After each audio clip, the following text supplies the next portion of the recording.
there. Good afternoon, everyone. Welcome back. Hope you had a chance to take a little bit of a break. And I hope you've had a chance to really enjoy the programming that we've had thus far. It's been a really exciting day and looking forward to really having a fabulous keynote to close things out. Without any further ado, I'm going to go ahead and introduce our final keynote.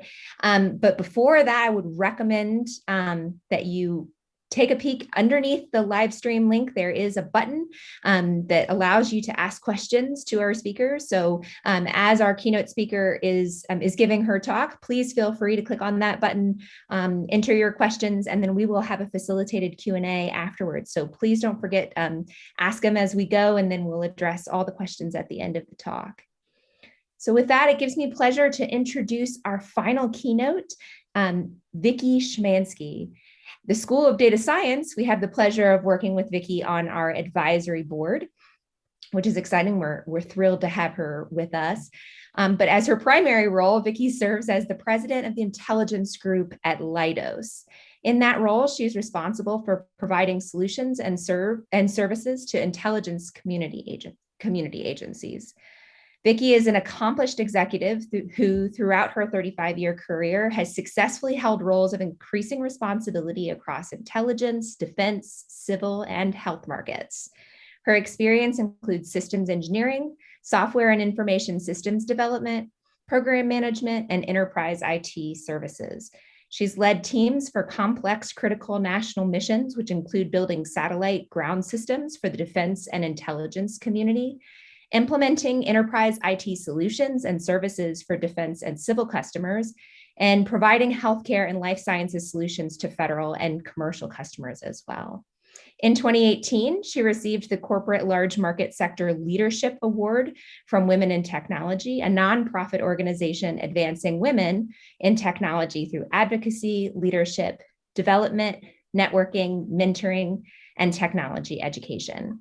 She has her bachelor's degree in applied mathematics and computer science from our very own University of Virginia, go Hoos, and a master's degree in information systems from the George Washington University. Again, I'll be joining Vicki at the end of her keynote for a moderated Q&A, so don't forget to drop your questions below, and welcome, Vicki. We're excited to have you. Okay, good afternoon, everybody. Glad to join you this afternoon. So anyway, I wanted to start with reminding everybody that this is International Women's Month. And so I know this is the Women in Data Science Conference, so hopefully you all already know that. But the theme for this year's International Women's Month is #ChooseToChallenge, which is calling out gender bias and inequality to drive significant and meaningful change and inclusivity. So I wanted to honor that in the title of my briefing. And throughout the rest of this session, I'm going to explore what it means to me and what it can mean to you. Next slide, please.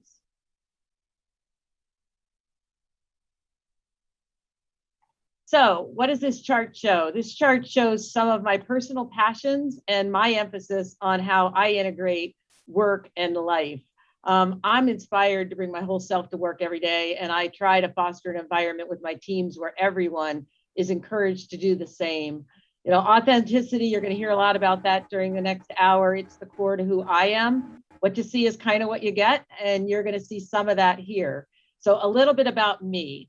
I am the wife and mother of twin high school senior daughters. Yes, I'm going through that crazy time where they're all choosing their colleges. I am, as Arlen said, a UVA graduate who absolutely bleeds blue and orange.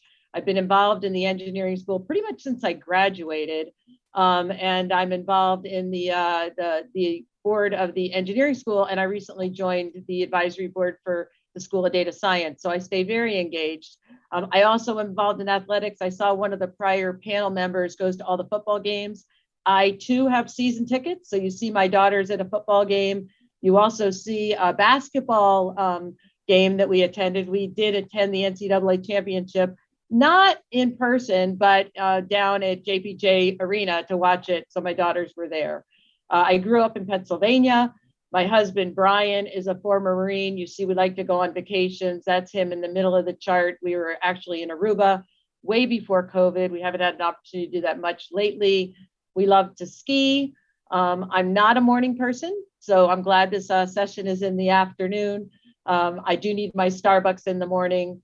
At home, we also have a menagerie of pets. What you see there is my cat, my dog, and my 2 buddies. I have lots of friends. I'm also very involved in the community. I'm the Lidos sponsor for the Heart Walk. So up in the corner, you see us all donned in Lidos purple, walking in the Heart Walk every year. I'm on the board of a women's center, which is an organization that provides mental health counseling support and education to women here in the DC area. I love to sail. This is me sailing in Sydney, Australia. I'm fortunate enough to have the Australia team under Lidos. So I get to, before COVID, got to go over to Australia quite a bit. And then I'm heavily involved, and we'll talk more about engagement with STEM. You see me at the BEA conference. And then for women, Lean In is one of my favorite books, and I'll talk a little bit more about that too. So next slide. So when it comes to your career journey, I always tell people to accept the challenges because they can often become opportunities. And Arlen gave a nice overview of my career. In fact, I hate hearing about myself, so I tried to tune that part out. But I think what she told you is that I have over 35 years of experience. That makes me sound really old. I think I started when I was 10, but I have experience in systems engineering, program management, software development, and IT service delivery. And what you see on the chart is I've worked across the intelligence, defense, civilian, and health customer set. And today I'm actually serving as the Lidos Intelligence Group president. We have about a $3 billion portfolio of intelligence work and over 7,000 employees. So, around the ring, you see all the kind of things I've done throughout my career, but you're probably wondering why there's a jungle gym in the middle of this chart. And that's because I'm a firm believer that careers are, in fact, a jungle gym rather than a ladder. And as I've traversed through my career, all those positions that I just talked about, I took positions that were going up the ladder, going down the ladder, going sideways across the ladder. It's been quite a journey. In fact, I do a lot of mentoring, and one of the briefings that I built at one point was called Things I Learned on the Jungle Gym. And I use it in my career mentoring engagements because the core concept is that I believe it's important to focus on more than just moving up the career ladder. I talk to too many people who say, how do I get to be CEO? And I say, why don't you enjoy the ride and take a little time and ensure that you're taking advantage of development opportunities along the way? Because I truly believe that if you really are focused on filling out your gaps, the right lateral movements can create skills you need in order to succeed in the future. And about 15 years into my career, I actually figured that out because I started doing an assessment of where I'd been and where I wanted to be. And I was doing a bunch of program management assignments at the time. And a lot of my peers were starting to move up to the next position, which at that point was called director. It was basically a portfolio manager. And I had the opportunity to take a lateral move in program management. A lot of people thought I was crazy, but because I was doing my inventory, I realized that by making that lateral move, I was going to gain experience in subcontract management. I was going to gain experience in a new domain, signals intelligence. And I was also going to get to know another part of Lockheed Martin, where I was at the time. I was going to get to know our space systems organization. And I could tell you, a lot of people thought I was crazy for not moving up the ladder because I had those opportunities as well. But by making that move, I got introduced to skills and to people that ultimately solidified my first role as vice president. So it turned out to be a pretty smart move. But my turning point occurred when I actually took my own advice about, looking at the up, down, sideways moves of the jungle gym. And I made a lateral move title-wise. I was a vice president at the time, and so I remained a vice president, but I became a deputy instead of a lead of an organization. And it was, for the ladies in the audience, I was focused on work-life balance. My husband and I were living in Pennsylvania. He was moving back to Virginia. I was looking at opportunities, and I kind of went to my boss and said, I want to stay with Lockheed Martin. I'm willing to do anything. But I do need to move back to Washington because I really want to be with my family. So he enabled that, but he said, I do have an opportunity for you, but it's a deputy role in our enterprise IT organization. And while I was disappointed because I wanted the lead role, I decided to give it a shot. And through the process of taking on that assignment, I actually acquired leadership skills in enterprise IT, which was a very high growth area of the business at the time. And it was an area I didn't have any skills in because I had been mostly focused on software development using my computer science background at UVA. I also gained an advocate and mentor in the woman at the time who was the executive vice president of the sector, who as a result, fast forward, assigned me ultimately to take over my own large and challenging IT portfolio. And then in that role, I gained visibility that when, combined with some key results and strong performance, led to several roles of increasing responsibility, which ultimately put me on the trajectory for where I was today. Because when Lockheed Martin spun off its IT organization and merged it into Leidos, I became a key member of the Leidos organization and in a visible role that ultimately put me where I was today on the executive leadership team at Leidos. So again, ladies and gentlemen, what I offer to you is that you don't have to worry always about going straight up. If you ever heard my briefing, I talk about the fact that, sometimes having your feet on multiple bars gives you more stability. There's more than one way to the top. It's fun to take the ride along the way. Once you get to the top, the fun's over. So I've had a great career and I've been blessed with multiple opportunities that if you looked at it and if you really saw that it plotted out on a chart, might not look like a traditional way to get to where I am, but it's certainly benefited me. Next slide. So now that you've learned a little bit about me, let's get to the topic at hand this afternoon, which is all about accepting challenges and shattering norms. So as women, and I assume men in data science, you're already accepting challenges and shattering norms, whether you know it or not. And whether you continue in academia, whether you move into industry, whether you go to government, you're going to bring your brilliance, your ideas, your insights to bear on some of the world's most pressing missions. So I have a mantra that my team hears probably more often than they'd like, called Mission First, People Always. It's on the bottom of the chart. What do I mean by that? So Mission First is really important to me. For me, working at Leidos, I couldn't be more proud of our support to the critical missions of our customers. And like I mentioned in the briefing earlier when I was talking about my background, I've had the opportunity to do great mission work, not just in the intelligence sector, but in our health sector, in our defense sector, and in our civil sector, all of which have very important missions that we are proud to serve. But specifically within the intelligence group, we have a crucial role in the defense of our nation. I'm not sure how much exposure everybody's had to the inside of the intelligence community, but the intelligence community's mission is to collect, analyze, and deliver foreign intelligence and counterintelligence information to America's leaders so that those leaders can make the sound decisions on how best to protect our country, its citizens, and all of its critical assets and infrastructure. And ladies and gentlemen, our adversaries aren't slowing down. They are evolving, they're changing their methods and tactics. And during this year of COVID, we also saw an increased amount of cyber threats. And all of those threats continue to evolve at an extremely rapid pace. So what does that mean to all of you in the room? This is a conference on data science. It's all about data analysis. And I could tell you in the intelligence community, we're incredibly focused on data and digital connectiveness. It is an absolute must for all of our customers on our programs. And there's been an explosion of available data over the last decade or so. I'm sure I'm not telling you anything you don't already know because you guys are dealing with that data every day. And you know what? Data is a great thing. It's always better to have more data, especially if you're a data analyst. But there's a back half of that equation, and that's what do you do with all of that data? You need to be able to apply technology to that data and get to something actionable and derive intelligence from it. And that's where we in the intelligence group are focused now. We're developing and investing in products that lessen the burden on intelligence analysts.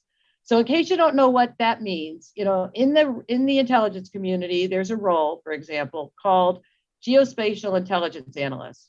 They are responsible for analyzing imagery from overhead satellites and aerial sensors and building intelligence products.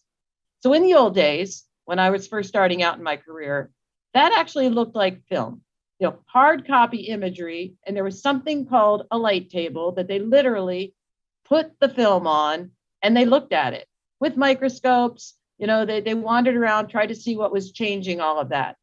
But that process has long seen its day. It's over, right? Today, vast amounts of imagery are out there, and the intelligence community is not just taking care of it, taking advantage of its own data. It's also looking at a lot of commercial imagery. So with that large amount of data, we need to figure out how to speed up how fast those analysts can access and exploit the huge amounts of available imagery. And that's where AI/ML is going to have a huge impact on the intelligence community, because it's going to be about our ability to sift through those huge amounts of data to get the analysts the things that are particularly interesting, those objects and those imagery that really matter. It's going to be about constantly learning because everything's changing.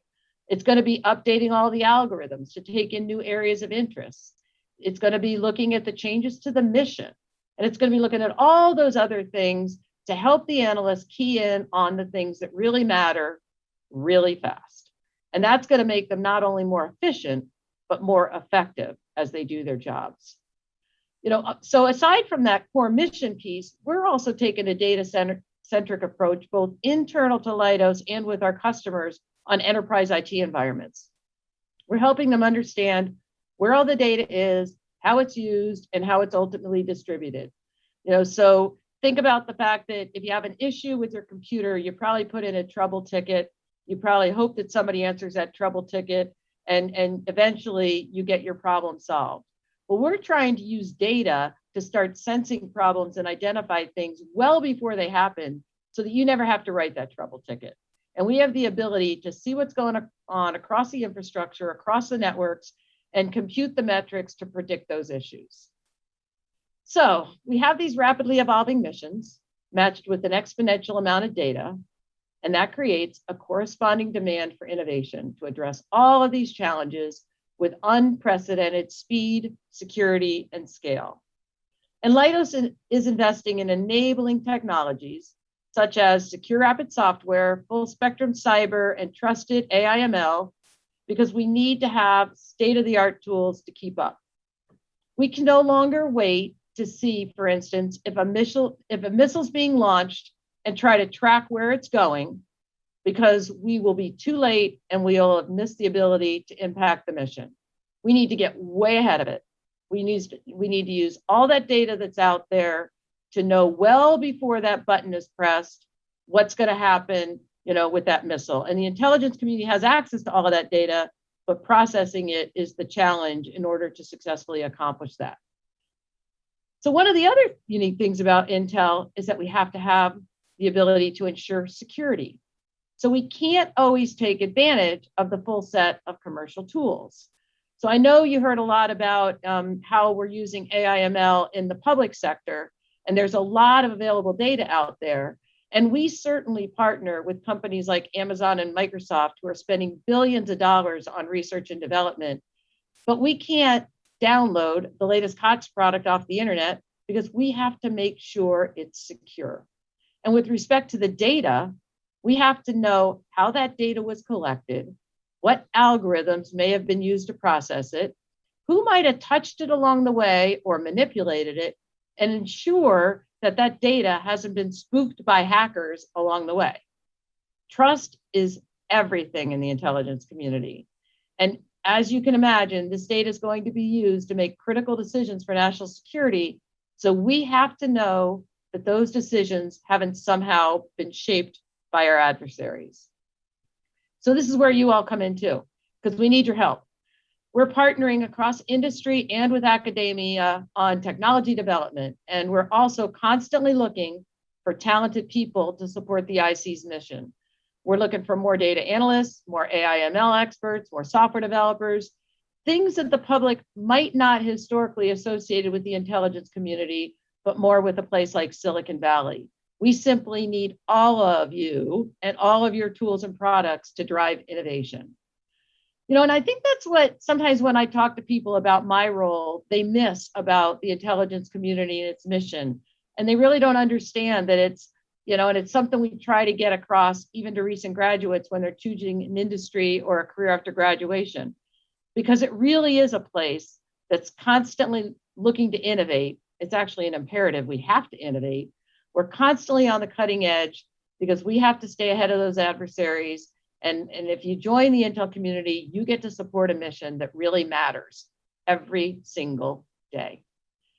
So, mission first, but people always. So back to my quote, right? To accomplish those challenging missions, it's also all about the people and creating that inclusive work environment where they can be successful.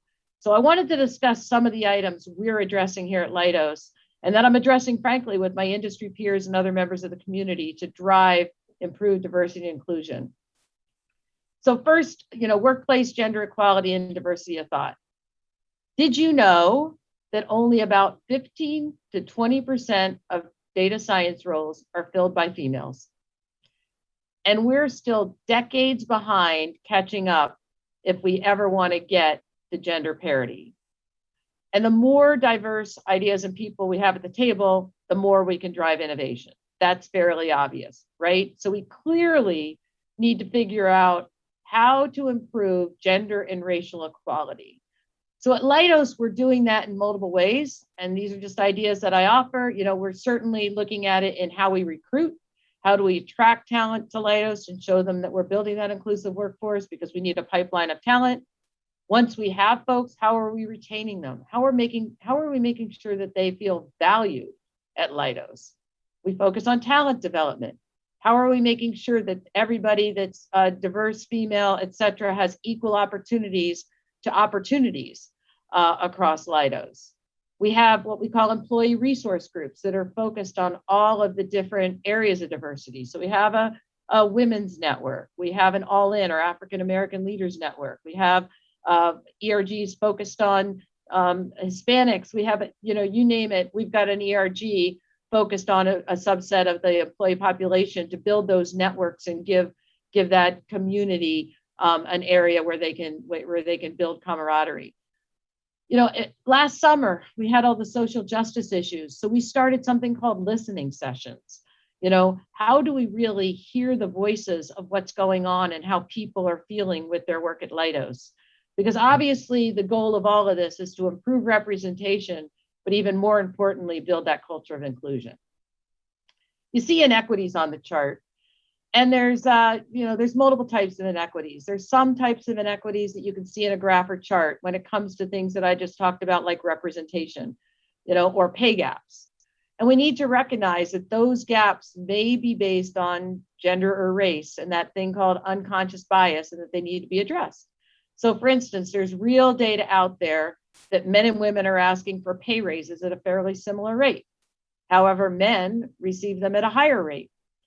And then what's even scarier to me is that 1 in 3 women don't do anything about it after their initial pay increase request is denied.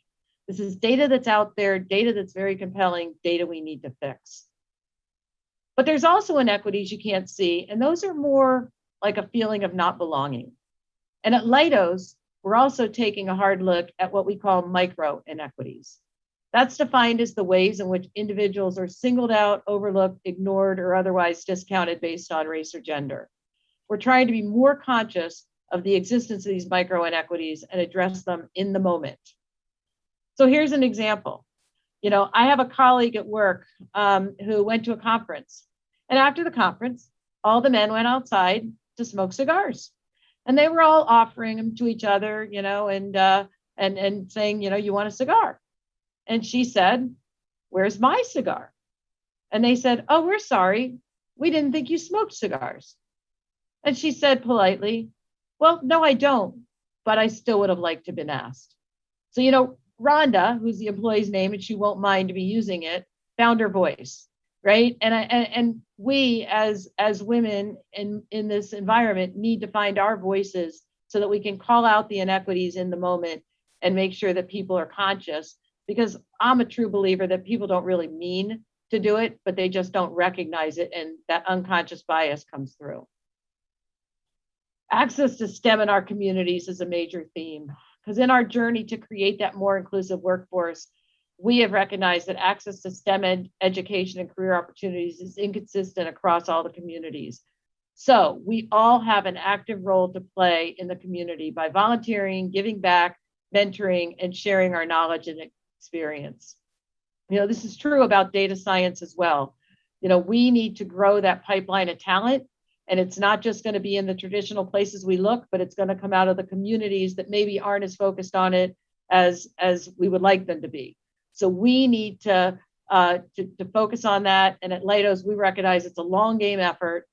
We're not getting women applying to these kinds of STEM positions, including AI/ML and our hard data science and analytics positions, because they're just not out there. And we need to get ahead of it, work with our communities, back way up into the cycle to expose the next generations of young talent to STEM. Work-life balance. Work-life balance has always been an issue. And every time I give a talk, it comes up and says, how do you manage work-life balance? And I'm here to tell you, it's a team sport. You need to get a support structure early.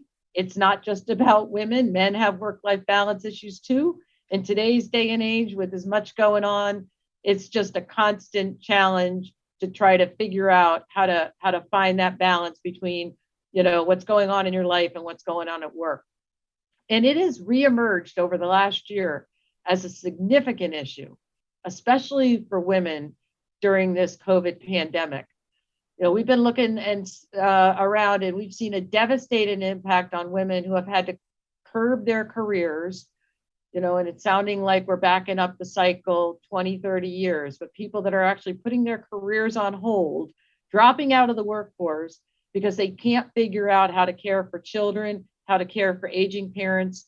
Frankly, they just can't find that work-life balance in the COVID environment.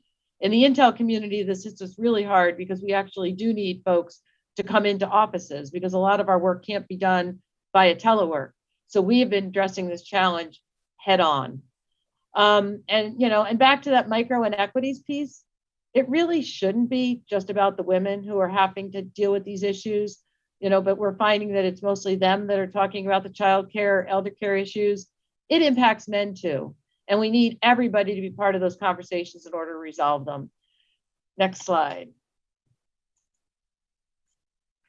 So you have your work cut out for you. I have no doubt that each of you is going to accomplish amazing things. For all of us to be successful, we need to shatter these norms. Through my career, I've kind of lived through that era of being one of the very few females in engineering school. And most of the time, I was the only woman in the room at work. And I'm often asked, what are some of the most important things I wish I had known going into my career? So first, I want to talk a little bit about Grace Hopper. If you guys don't know who Grace Hopper is, she was an American computer scientist and United States Rear Admiral. She was a pioneer of computer programming, so near and dear to all of our hearts.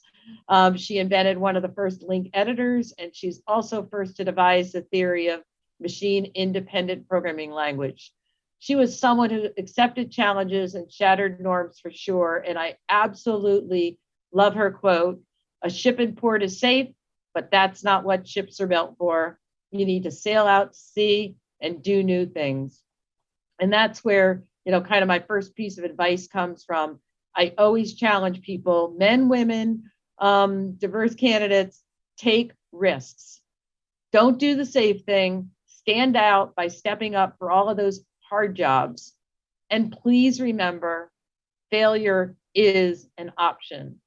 Some of the strongest lessons I learned and some of my biggest development opportunities were when I took risks, and I wasn't always successful.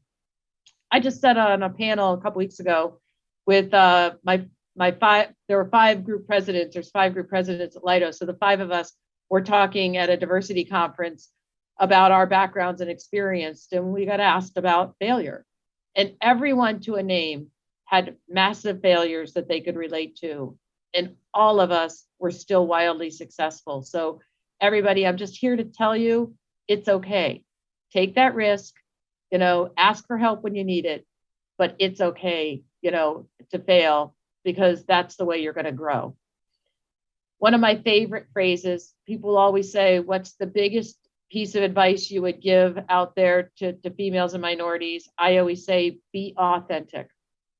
It sounds really simple, but for many, it's not, because in order to be authentic, you have to be able to bring your whole self to work every single day. So you heard about my background and, all my experiences, but, what I hope you saw on the pictures, that I showed you when I was talking a little about me is I'm a wife, I'm a mother, I'm a daughter, I'm a sister, I'm also a Catholic, I'm a coworker, and of course, I'm a woman. And all of these traits shape who I am. And they also shape who I am as a leader. So when our company began increasing our focus on building a culture of inclusion, it prompted conversations with employees who felt they couldn't bring their whole selves to work. And frankly, it kind of is heartbreaking, because I talked to too many people who said they were different people at home than they were at work, because they had to leave their authentic selves at home to fit in. And that's something we're absolutely trying to address, because from an inclusion and diversity perspective, industry is simply missing out when employees don't feel like they can be their authentic selves. So you see a couple books on this chart. I often get asked for recommended books to read, and these are a couple books that I highly recommend and have had a great impact on me. One is a recent acquisition that I've discovered over the last year or so. It's called Listen In by Allison Manswell. A really quick read, but a very powerful read. It's all about how African Americans experience the workplace.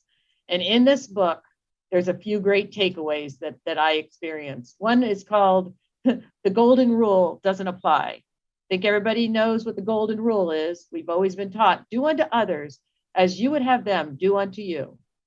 Well, unfortunately, Allison Manswell, I tell you, it doesn't always work. What you really want to do is treat others how they want to be treated. Don't assume in a world of diversity and inclusion that they want to be treated just like you, because they may not. So what does that mean? That means you have to put on your listening ears. We all need to be better listeners, and we need to start having the conversations, and you need to ask someone how they want to be treated.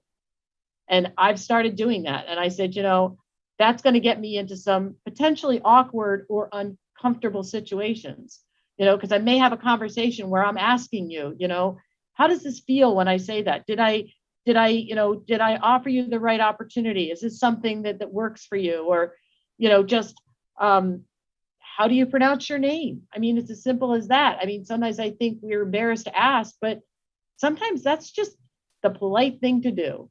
And so I've told my team, and the word we're spreading across Leidos is, let's have those difficult conversations. Let's get comfortable with being uncomfortable, because that's the only way we're going to change. Great read, highly recommend it. The second that's been a long time favorite is Lean In by Sheryl Sandberg. It's all about self-confidence, taking risk, not shying away from challenges. The simplest example she gives, and the title of her book is, Lean In, sitting at the table, right? It is, if you walk into a conference room, females and minorities, just observe it. They tend to wait around and see who's going to sit at the table before they decide if they have a place at that table. What she says is, just sit down at the table. Your place is there. And for people who often say, they don't know how to find their voice in the room, I can tell you, if you're not sitting at the table, it's going to be a lot harder to find your voice. So just a simple lesson from Sheryl Sandberg about finding your voice, not shying away from challenges. So in summary, the advice I would offer to all of you as you continue in your careers is to take those risks, seize those opportunities, and then the last but not least, which is a common quote, there's a special place in hell for women who don't support other women. And we all know it happens way too often. So please support other women. And to the men in the world, in the audience, we need you too. I've talked to many men, and they've asked me, how can I help? And so for the men in the audience, I say, we need your advocacy. We need you to be our champions. We need you to understand. So please partner with us as we shatter those norms. Next slide. So in closing, there's hundreds of you in this audience, as exemplified by a subset of the names of attendees that are listed on this chart. So now it's your turn. I can't wait to see how all of you accept the challenge and shatter those norms. And I look forward to seeing the impact you will make on the world. Thank you for the time today. I truly enjoyed it. And I'm now going to ask Arlen to come in so we can take some questions. Thank you. Awesome. Thank you so much, Vicki. It's great to hear from you. And I'm a huge Grace Hopper fan, have been to the Grace Hopper conference a few times. And actually there's I have a 2-year-old daughter at home myself. And there's a fabulous book called Think Big, Little One. It's a series that Vashti Harrison, who's actually a UVA alum, has done. And it's all about visionary women around the world. So giving young women, aspirational people. And there's nothing my 2-year-old loves more to do than to open up Think Big, Little One and point at Grace Hopper and say, Grace Hopper, Grace Hopper. Oh, that's great. So you're building a STEM advocate already. Absolutely. Yeah. She's destined. So we do have, several questions that have come in already. For those of you out there, please continue bringing in questions, and we'll take them from the Poll Everywhere link, which is right below the live stream link here. So I'll start with the ones that have had the top votes, and we'll just keep going down the line from there. So spoke a lot about women in their careers. How would you suggest that women better advocate for themselves with regards specifically to raises and promotions? So, I think it's just that, be your best self-advocate. I think you need to have the conversation. It is a tough thing to do. But, one of the reasons I wanted to supply the data today is because I want people to realize that it's a real problem. And, and I'll even say as a female leader, I don't know what I don't know. I've had women come up to me and said, I think I'm paid less than the people that work for me. I don't always have insight into that. And, once I do, I fix it.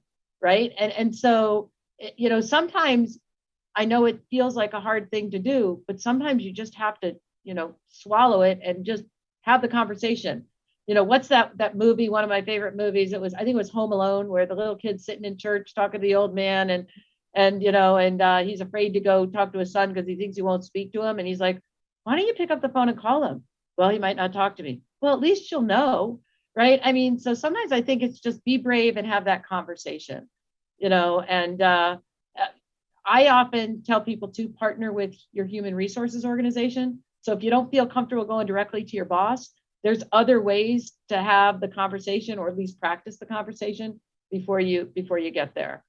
You were talking about pay gap, but advocacy goes beyond that. It's for your opportunities as well. And for those, I often tell people, be your own self-advocate for where you want to go in your career by networking, by making sure that you have good mentors, champions, and that people know what you want to do, and also what you don't want to do. Because, because if you're asked to take on an assignment, and we have a real experience, we have a talent rhythm at Leidos where we get together and talk about talent development. And yesterday we were talking about talent and great opportunity. And somebody's name came up and we said they'd be great. And we said, all right, we're going to ask them if they'll be interested in this job. My biggest fear is that person may say no, because they haven't told us yet that they won't do that.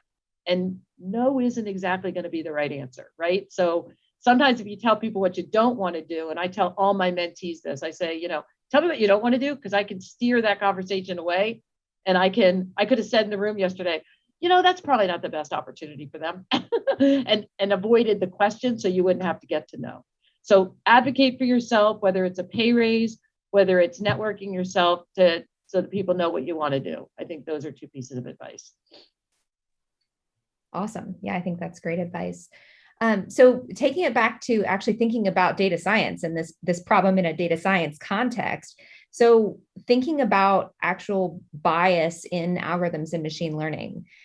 So when so much of our available test data actually contributes to this bias. So for example, if we train models on available data that overwhelmingly pictures data scientists as male, then our algorithms are going to reflect that, and then the cycle continues. So what can we do to combat those biases and try to break that cycle?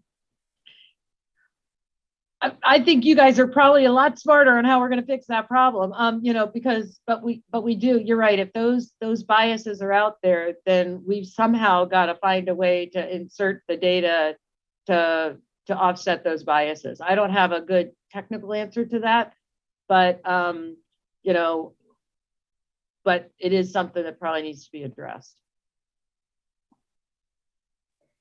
So in thinking about, again, going back a little bit to advocating for yourself and thinking about your own opportunities moving forward, how do you suggest balancing being really present and doing the work that you're supposed to do in your current role while you're actively trying to make sure that you're advancing yourself appropriately to move forward in your career? So not thinking too far forward such that you're not accomplishing what needs to be accomplished in what you're doing right now. Okay, so if I listen, if I think I understand the question, I think what you're saying is, are you talking about how do you keep working in the moment and not be too aggressive about getting too far forward and getting ahead of yourself? So I think it's kind of my jungle gym analogy. And like I said, I probably didn't do this right away. So it is a piece of advice I give people straight on when they're starting their careers is, I didn't always take inventory of the skills I needed to gain to ready me for the next opportunity.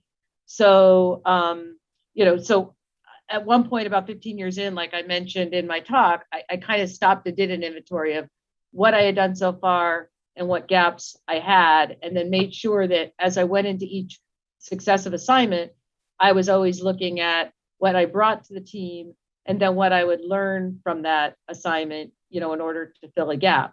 And then in parallel with that, everybody's always looking up, right? And I think that's your point is, you're always looking for that next job.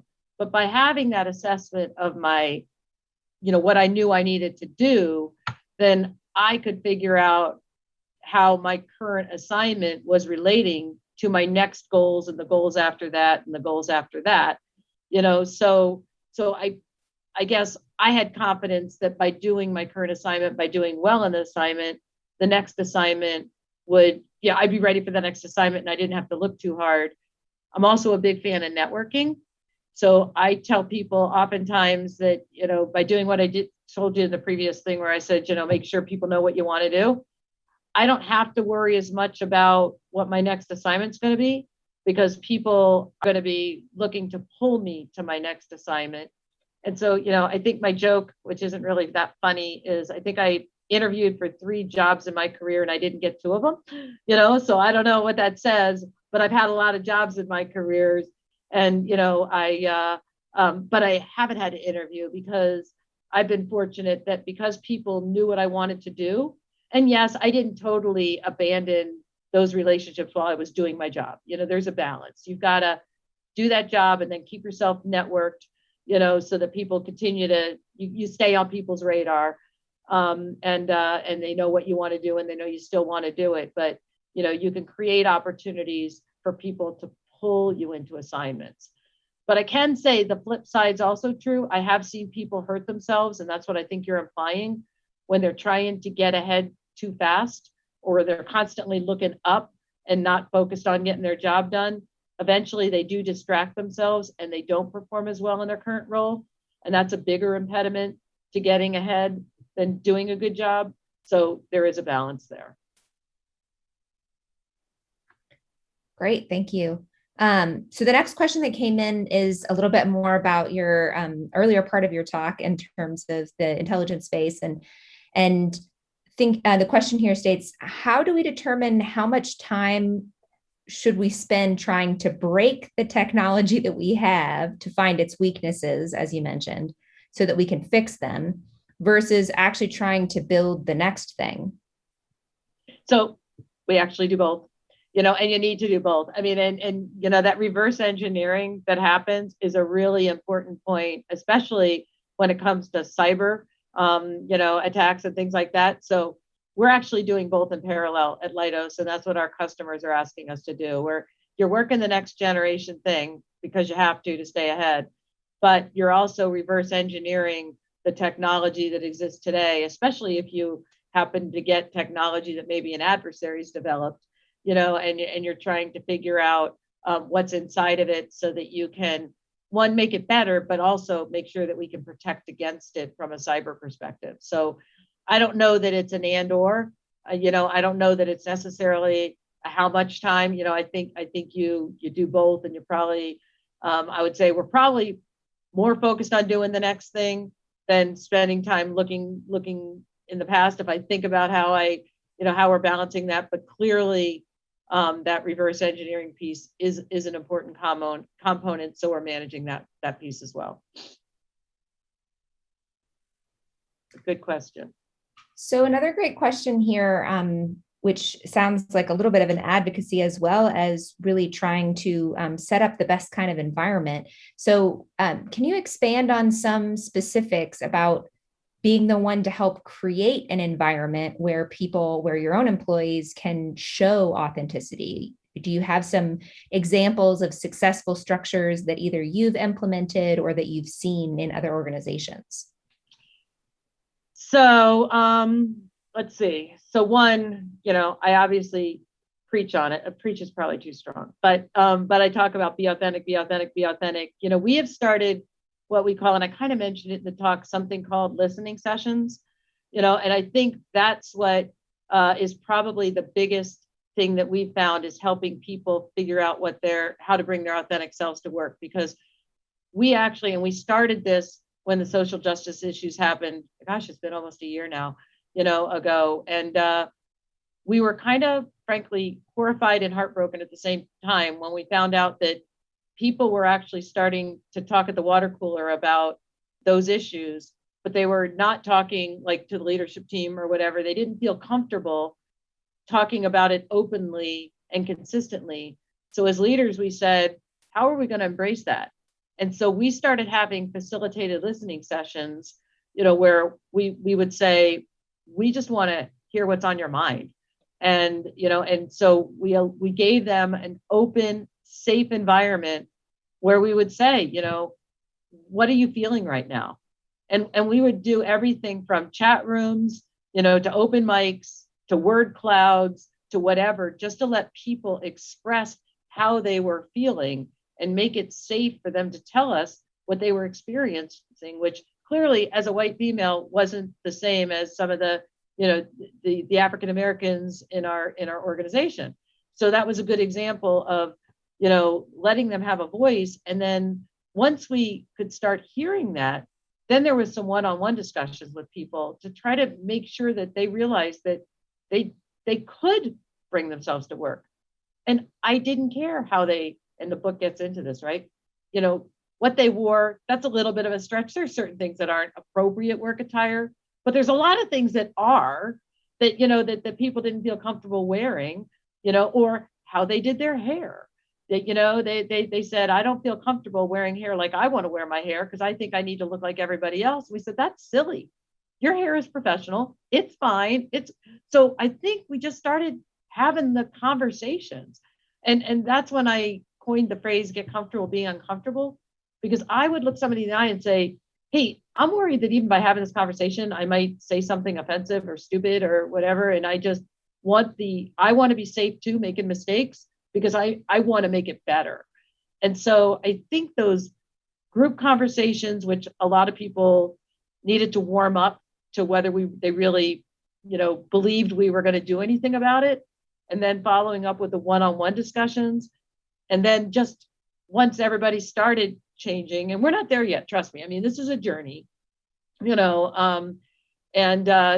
is a journey, but we are creating a way more open culture where people are feeling way more comfortable about being themselves and about talking about things. And I'm an expressive personality. Maybe you figured that out in the last hour.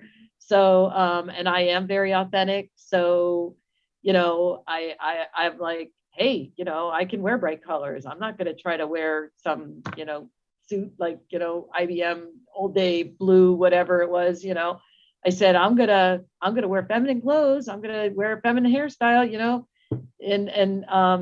so I think having those conversations, but then role modeling it, has really been a big help. And we're getting there. I mean, it's going to take a while. It's going to take a long time because people are still conditioned to think that it won't be okay. And that's why I've also encouraged everybody to read the Listen In book, because it is a quick read. And you just read that and you go, oh, the familiar title that Allison would call it, she likes to call it Working While Black. She says, and it's the same thing for Sheryl Sandberg, Working While a Woman, right? We just experience the environment differently. And there is real world examples that you read them and go, oh yeah, that really happens. And by recognizing it is the first step towards making those improvements. That's great. I think we've all got a lot to be learned from that conversation for sure. Interesting question, given what you said about seats at the table. So the question here: people often talk about underrepresented groups, whether that's women or African American or whatever the case may be, especially in particular fields, needing more seats at the table. But recently, there has been a call instead for more tables. What do you think of this idea? Do we need more voices in the conversation, or do we need more conversations, or both? So I haven't heard that analogy, so I'm reflecting on it, but I kind of like it. So more seats at the table, more tables, more conversations. I think it's both, and that's another thing that, if I think I'm interpreting it right, at Leidos, our heritage of Leidos originally was SAIC, which was an employee-owned company. And so at Leidos, our employees have a loud voice in how we run the corporation. And it runs as a pretty flat organization. I run the Intel group as a pretty flat organization as well. And, when we recognized, when I stood up the Intel organization, that we had a huge attrition problem, we started creating a way to get more tables, I'll say. I think we kind of did that. It wasn't just more seats at the individual table, like talking around my leadership team. We created something called our workforce pillars. Hold on one second. My silly screen just froze.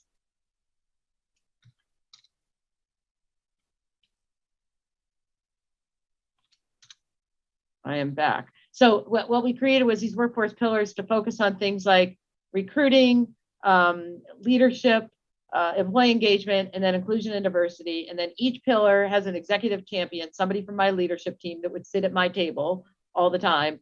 But then it had a leader from the organization that was probably one or two layers down, an HR business partner to kind of be the facilitator.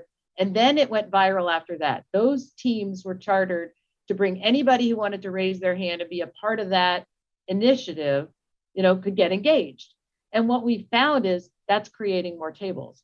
There's more groups talking about the issues, feeding into our, I'll say I don't want to call them little kids tables and big kids tables, but that's what's coming in my brain is, there's the leadership table, right? But then there's all these other tables where people are finding their voice and bringing it into the conversation. And we have instituted so many changes based on those conversations.